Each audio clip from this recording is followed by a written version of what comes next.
Peta politik Pilpres 2024 masih sulit ditebak. Berbagai spekulasi terus beredar mengenai koalisi hingga misteri sosok cawapres bagi Prabowo Subianto dan Ganjar Pranowo yang belum juga menemui titik temu. Seiring kian dekatnya pembukaan waktu pendaftaran capres dan cawapres yang tinggal kurang dari sebulan, isu untuk menduetkan Prabowo Subianto dan Ganjar Pranowo kian menguat. Belum lagi mengenai langkah politik Presiden Joko Widodo yang kian sulit ditebak kemana arahnya. Saat Jokowi terkesan mendukung Prabowo sebagai suksesornya, kendati jagoan partainya adalah Ganjar, politik dihebohkan kembali dengan keputusan keluarga Jokowi, yaitu ketika putra bungsu Jokowi Kaesang Pangarep didapuk sebagai Ketua Umum PSI meski baru 2 hari bergabung.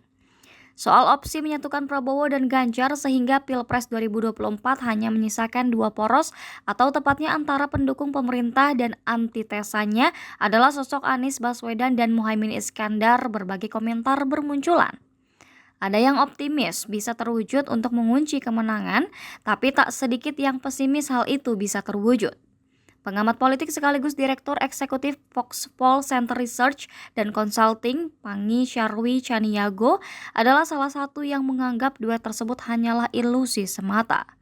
Ia mengakui jika Prabowo dan Ganjar bersatu secara matematis memang bakal membuat kemungkinan mereka memenangi Pilpres 2024 cukup besar.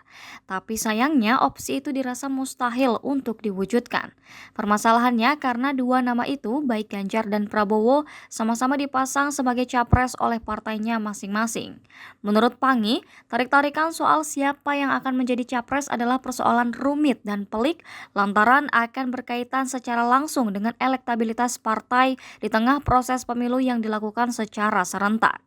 Di sisi lain, Pangi melihat jika format koalisi besar tidak terbentuk dan pada akhirnya Pilpres 2024 akan diikuti oleh 3 poros koalisi, maka hal ini akan menjadi dilema bagi PDIP dan Gerindra. Sebab dengan 3 poros akan membuka peluang munculnya Anies Baswedan sebagai kuda hitam. Hal itu mengingat jarak elektabilitasnya di antara ketiga nama itu tidak terpaut terlalu jauh. Disampaikan Pangi, jika situasi ini terjadi dan jika Anies masuk ke putaran kedua Pilpres, maka peluangnya untuk menang masih terbuka lebar. Sebab perebutan suara di kalangan pemilih yang belum menentukan pilihan dan pergeseran suara pada putaran kedua adalah kunci kemenangan. Sementara itu mengenai potensi Jokowi bakal pindah partai juga menjadi isu politik yang hangat pada pekan ini. Hal itu setelah Kaesang menjadi Ketua Umum PSI. Banyak pihak berspekulasi bahwa PSI akan menjadi kendaraan politik Jokowi setelah tak menjabat sebagai Presiden Republik Indonesia. Jokowi dianggap berbeda dengan dua presiden terdahulu yakni Megawati Soekarno Putri dan Susilo Bambang Yudhoyono yang tetap eksis setelah tak jadi presiden karena mereka punya partai politik. Sedangkan Jokowi statusnya adalah hanya petugas partai. Hubungan Jokowi dan PDIP tersebut banyak pihak juga tak melulu harmonis. Pengamat politik dari Universitas Al-Azhar Indonesia, Ujang Komarudin menduga nampaknya Jokowi tengah memainkan politik taruh telur di banyak keranjang. Kaesang diduga memang sengaja ditempatkan Jokowi di PSI, sedangkan Gibran tetap dibiarkan bersamanya di PDIP. Padahal jika merujuk aturan di PDIP bahwa ada aturan jika satu keluarga tak boleh ada yang berbeda partai. Klimaks dari permainan politik ini, Ujang memprediksi nantinya Jokowi lah yang akan keluar dari PDIP. Namun Ujang menduga Jokowi bukan akan pindah ke PSI, tetapi ke partai yang lebih besar dan diberi jabatan yang cukup bergengsi. Soal partai mana yang kemungkinan akan jadi kendaraan baru Jokowi usai lengser dari jabatan presiden, Ujang menyebut itu tergantung kesepakatan dengan para ketua umum parpol.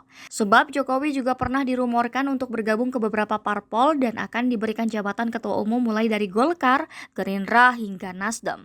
Pengamat politik dari Universitas Nasional Slamet Ginting juga tak kaget dengan spekulasi Jokowi akan meninggalkan PDIP. Sebab ia menyebut bahwa sejatinya Jokowi bukanlah kader asli PDIP. Jokowi baru bergabung ke PDIP saat hendak maju di Pilkada Solo lebih dari 1 dekade silam. Ginting menyebut saat itu Jokowi menggunakan PDIP karena membutuhkan kendaraan politik untuk maju pilkada. Disampaikan Ginting, lantaran Jawa Tengah merupakan basisnya PDIP, maka Jokowi memutuskan untuk bergabung ke partai berlogo kepala banteng itu. Terima kasih sudah nonton. Jangan lupa like, subscribe, dan share ya.